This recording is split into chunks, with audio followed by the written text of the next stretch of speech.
जय हिंद फ्रेंड्स, नमस्कार। मनोविज्ञान में हमारा अधिगम टॉपिक चल रहा है। फर्स्ट वीडियो हमने कल डाल दिया अधिगम, उसमें अर्थ, परिभाषाएं एवं अधिगम की विशेषताएं पढ़ी हमने। तो अधिगम की विशेषताओं में जो लास्ट सेकंड विशेषता थी उसमें थोड़ा मिसप्रिंट हुआ। यह थी अधिगम सार्वभौमिक होता है, यानी सभी जगह होता है अधिगम। तो वहाँ कुछ और भूमिका इस तरह का शब्द आया हुआ है, तो उसको आप सही कर ले। अधिगम सार्वभौमिक होता है। आज के वीडियो में हम अधिगम के सोपान पढ़ेंगे और आगे अधिगम के सोपान के बाद हम अधिगम के प्रकार के बारे में पढ़ेंगे और उनसे संबंधित प्रश्न भी देखेंगे। तो प्रश्नों के माध्यम से ही हम पूरा टॉपिक समझने का और पढ़ने का प्रयास करेंगे। हर चीज़ आपको प्रश्नों के माध्यम से ही समझ में आ जाएगी।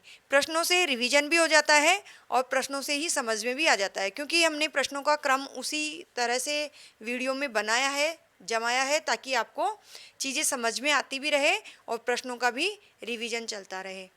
तो हम देखते हैं अधिगम के सोपान। तो इसमें जो प्रश्न पूछा जाता है उसमें पूछा जाता है अधिगम के सोपानों का क्रम। तो हम क्रम को याद रखेंगे ताकि कहीं से भी अगर 4 ऑप्शन में अधिगम के सोपान लिखे जाएं तो उनको हम क्रम से बता सकें। तो सबसे पहला है आवश्यकता। अधिगम के सोपान में सबसे पहला आता है आवश्यकता, पहले नंबर पे। दूसरा है लक्ष्य और उद्देश्य। देखो, कोई भी काम हो हमें सबसे पहले आवश्यकता होती है, तभी हम किसी चीज़ को सीखते हैं या करते हैं। तो यह है आवश्यकता अधिगम के सोपान की क्रम में पहले नंबर पे आवश्यकता, और दूसरे नंबर पे होती है लक्ष्य या उद्देश्य। उसके बाद कोई भी काम करते हैं तो उसमें बाधा उत्पन्न होती है, तो तीसरे नंबर पे है बाधा, और बाधा के साथ साथ तीसरे नंबर पर ही हम तत्परता भी कह सकते हैं, क्योंकि जो भी हम कार्य करते हैं उसकी तत्परता हमारे मन में रहती है। चौथे नंबर पे है अधिगम स्तर, पाँचवें नंबर पे है अनुक्रिया, और उसके बाद है छठे नंबर पे समायोजन, सातवें नंबर पे है व्यवहार में परिवर्तन, और आठवां है स्थायीकरण, यानी स्थायी रूप से कोई भी ऐसा कार्य जिससे हमारे व्यवहार में परिवर्तन हुआ। तो ये थे सोपान का क्रम, तो हमें इनको याद रखना है। आगे हम देखते हैं अधिगम एवं परिपक्वता क्या है। अधिगम एवं परिपक्वता क्या है, इसे हम समझेंगे। अनुभव एवं अभ्यास के द्वारा व्यवहार में होने वाले परिवर्तन को कहते हैं अधिगम। ये हमने अधिगम की परिभाषा में देखा था। जबकि ऐसे व्यवहारिक परिवर्तन जो बिना अनुभव या अभ्यास के स्वतः ही हो जाते हैं या अपने आप हो जाते हैं और वो स्वाभाविक रूप से होते रहते हैं, वह होती है परिपक्वता।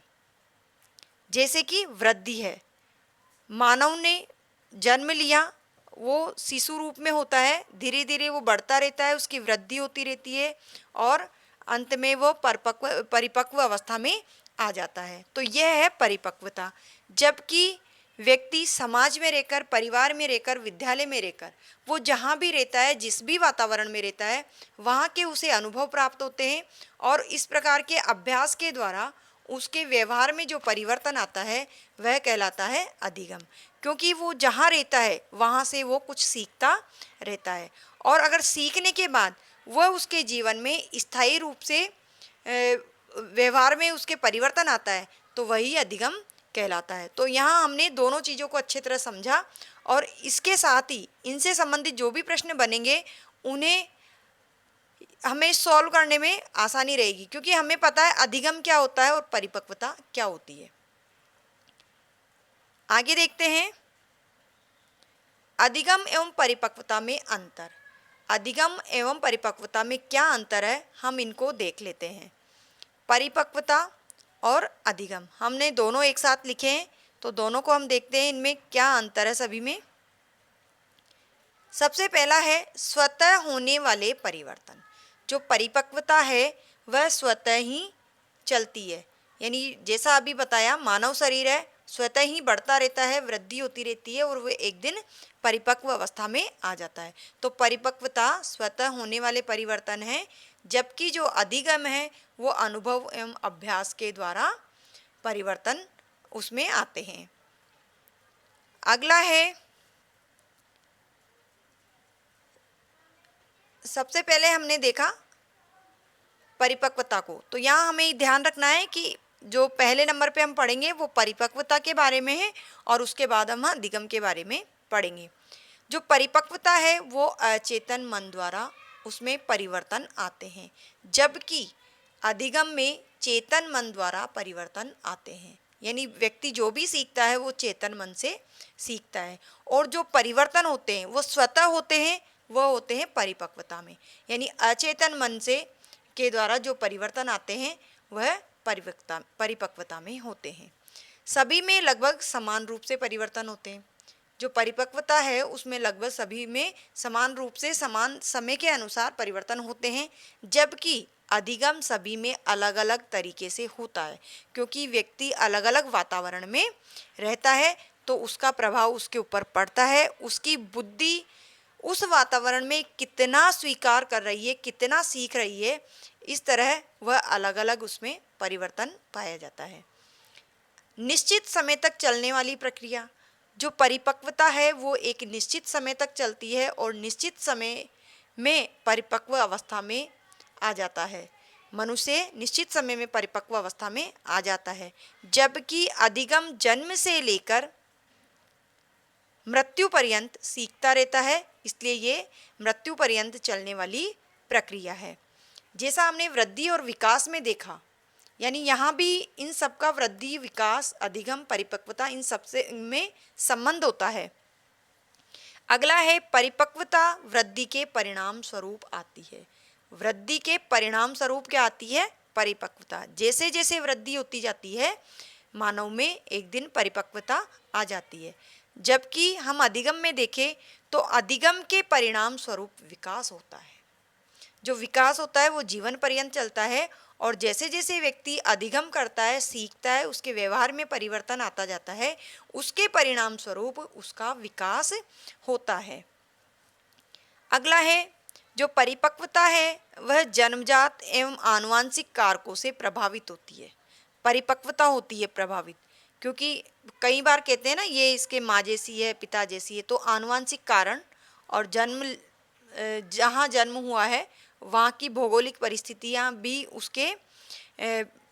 उसको प्रभावित करती है। तो जन्मजात एवं आनुवांशिक कारक परिपक्वता को प्रभावित करते हैं, जबकि अधिगम वातावरण से प्रभावित होता है। व्यक्ति को जैसा वातावरण मिलता है व्यक्ति वैसा ही सीखता है। तो ये परिपक्वता और अधिगम में अंतर था। उम्मीद करती हूँ आपको समझ में आया होगा। इसे एक बार दो बार आराम से पढ़ें, देखें और समझने का प्रयास करें। आगे हम प्रश्न देखते हैं, मछली का तैरना या कुत्ते का भौंकना क्या है? देखो, हमने देखा परिपक्वता स्वतः होती है। परिपक्वता स्वतः होती है, समय के साथ उसमें परिपक्वता आ जाती है। तो मछली का तैरना या कुत्ते का भौंकना ये क्या है? ये परिपक्वता है। कैसे? जो प्राकृतिक रूप से स्वतः परिवर्तन होते हैं वह परिपक्वता है, जबकि जो व्यक्ति अपने आसपास के वातावरण में सीखता है वह अधिगम होता है। ये परिपक्वता के उदाहरण हैं। अब हम अगले प्रश्न में देखते हैं अधिगम के कोई दो उदाहरण। तो अधिगम क्या होता है? अधिगम व्यक्ति सीखता है वाद विवाद करना, उसने सीख कर जाना, वाद विवाद करना, हारमोनियम बजाना, यह भी जन्मजात नहीं होता है, आनुवांशिक नहीं होता है, उसे सीखना पड़ता है। जो अर्जित गुण होते हैं वो अधिगम में आते हैं, और जो प्राकृतिक गुण होते हैं वह परिपक्वता में आते हैं। अब हम देखते हैं अधिगम के प्रकार। तो अधिगम कितने प्रकार के होते हैं? अधिगम होते हैं दो प्रकार का। दो प्रकार का अधिगम होता है, एक होता है संवेदी अधिगम और दूसरा है पेशीय अधिगम। इसे हम अच्छी तरह समझेंगे। संवेदी अधिगम संवेदना से संबंधित। संवेदना कहाँ उत्पन्न होगी? मस्तिष्क में। हमें जब ज्ञान प्राप्त होगा तो हमारे मस्तिष्क में संवेदना प्राप्त होगी, यानी जो संवेदी अधिगम है वो ज्ञानेंद्रिय अधिगम भी कहलाएगा। इसी प्रकार से जो पेशीय अधिगम है ये शरीर से संबंधित है, शारीरिक है, तो पेशीय अधिगम को शारीरिक अधिगम भी कहते हैं और संवेदी अधिगम को ज्ञानेंद्रिय अधिगम भी कहते हैं। अब इन्हें हम अन्य नामों से जब समझेंगे तो इन्हें और अच्छे से समझ पाएंगे। संवेदी अधिगम किसे कहते हैं? संवेदी अधिगम किसे कहते हैं? ज्ञानेंद्रियों के द्वारा मस्तिष्क में हुआ अधिगम संवेदी अधिगम कहलाता है। जो ज्ञानेंद्रियों के द्वारा होता है, यानी जो हमें ज्ञान प्राप्त होता है, यानी मस्तिष्क में होता है, वह अधिगम संवेदी अधिगम कहलाता है। जबकि जो शारीरिक रूप से जो होता है, हम कुछ करके सीखते हैं, कुछ कर रहे हैं, वो शरीर को जिस काम में शरीर से कार्य किया जाए वह पेशीय अधिगम कहलाता है। संवेदी अधिगम को अन्य किन नामों से जाना जाता है? तो संवेदी अधिगम के अन्य नाम हैं मानसिक अधिगम, मानव अधिगम, शाब्दिक अधिगम। जो हमने ज्ञान सीखा है उसे हम शब्दों के माध्यम से ही प्रकट करेंगे। मौखिक अधिगम, बोलकर ही हम बताएंगे। अमूर्त अधिगम, जो मस्तिष्क में हुआ है वो दिखाई नहीं देगा, जो ज्ञान है वो दिखाई नहीं देता है, उसे प्रकट करते हैं, तो अमूर्त अधिगम भी संवेदी अधिगम को ही कहा जाता है। इसी प्रकार संक्रियात्मक अधिगम आदि नामों से इसे जाना जाता है। ये सभी नाम हमें ध्यान रखने हैं, क्योंकि प्रश्न में जरूरी नहीं है संवेदी अधिगम बोलकर या संवेदी अधिगम लिखकर ही पूछा जाए। इनमें से किसी भी नाम को दिया जा सकता है, कोई भी उदाहरण दिया जा सकता है और पूछा जा सकता है कि ये किस प्रकार का अधिगम है, और ऑप्शन में इनमें से कोई एक नाम दिया जा सकता है। कविता पाठ करना, तर्क वितर्क करना या वाद विवाद करना किस प्रकार का अधिगम कहलाता है? तो ये सभी अधिगम ज्ञान प्राप्त करने के बाद होता है, तो ये संवेदी अधिगम कहलाएगा। संवेदी अधिगम की प्रक्रिया किस ओर से शुरू होती है? देखो ये भी महत्वपूर्ण है कि संवेदी अधिगम है वो किस दिशा से आरंभ होता है। तो संवेदी अधिगम होता है मस्तिष्क से शरीर की ओर, क्योंकि संवेदी अधिगम का संबंध किससे है? मस्तिष्क से। तो जो मस्तिष्क में ज्ञान प्राप्त हुआ है उसी का प्रभाव हम शरीर से दिखाएंगे, यानी व्यवहार शरीर से दिखाएंगे हम, और ज्ञान प्राप्त हुआ है हमारे मस्तिष्क में। अब इसका उदाहरण हम समझते हैं। हाथ जलने पर हाथ को आग से दूर करेंगे। कैसे? हमें मस्तिष्क से संवेदना प्राप्त होगी, संकेत प्राप्त होगा कि हमारा हाथ जल रहा है। महसूस हमें हाथ में होगा, लेकिन संकेत हमें सिर से मिलता है, मस्तिष्क से मिलता है। तो ये संवेदी अधिगम का उदाहरण है। पेशीय अधिगम किसे कहते हैं? ऐसा अधिगम जो कर्मेंद्रियों के द्वारा, शरीर के द्वारा किया जाता है वह पेशीय अधिगम होता है। जो शरीर या कर्म के द्वारा कर्म करेंगे हम, अपने हाथ पैरों से, हमारे कार्य से जो कर्म किया जा रहा है वो कर्मेंद्रिय या शारीरिक अधिगम है, उसे ही पेशीय अधिगम कहा जाता है। तो पेशीय अधिगम के भी हम अन्य नाम देख लेते हैं। पेशीय अधिगम के अन्य नाम क्या क्या है? देखो, इसे पशु अधिगम भी कहा जाता है, क्योंकि पशु भी अपने शरीर से ही कार्य करता है, तो पशु अधिगम भी इसे कहा जाता है। वो जितना मानव दिमाग लगा सकता है पशु में उतना दिमाग नहीं होता है, क्योंकि जब भी तो पशु, अगर कोई कार्य दिमाग से नहीं किया गया है या किसी में दिमाग कम है तो उसे जानवर या पशु कह दिया जाता है। तो पेशीय अधिगम में पशु अधिगम भी शामिल है, यानी पशु अधिगम भी उसे कहा जाता है। शारीरिक अधिगम कहा जाता है, क्रियात्मक अधिगम कहा जाता है, और कर्मेंद्रिय अधिगम, गामक अधिगम, गतिक अधिगम या गामक अधिगम भी इसे कहते हैं, और यांत्रिक अधिगम भी इसे कहा जाता है, जो जहाँ यंत्रों का इस्तेमाल किया जाता है। गतिक अधिगम भी इसका नाम है। पेशीय अधिगम की प्रक्रिया की दिशा क्या होती है? जो पेशीय अधिगम है उसकी प्रक्रिया की दिशा क्या होती है? हमने देखा था संवेदी अधिगम की दिशा थी मस्तिष्क से शरीर की ओर, जबकि पेशीय अधिगम में उल्टा है, शरीर से मस्तिष्क की ओर इसकी दिशा होती है। पेशीय अधिगम के 3 उदाहरण दीजिए। तो पेशीय अधिगम के उदाहरण हैं नाचना, शारीरिक क्रिया है, क्रिकेट खेलना शारीरिक क्रिया है, साइकिल चलाना शारीरिक क्रिया है। तो ये सब पेशीय अधिगम के उदाहरण हैं। वृद्धि और विकास का परिपक्वता और अधिगम से कैसा संबंध है? हमने ऊपर बताया कि वृद्धि, विकास, अधिगम, परिपक्वता ये आपस में संबंध रखते हैं। तो कैसा संबंध है इनमें? वृद्धि होती है, जैसे जैसे वृद्धि होती है परिपक्वता आती जाती है। परिपक्व होने पर और अधिक अधिगम करता है और अधिक उसके व्यवहार में स्थायित्व आता है, और जितना अधिगम करता है उतना ही अधिक विकास होता है। तो इस प्रकार से इनमें संबंध होता है।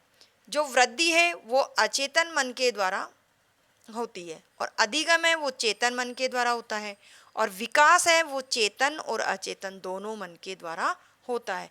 अब आप कहोगे कि दोनों मन के द्वारा कैसे होता है विकास, तो देखो हमने वृद्धि और विकास पढ़ा।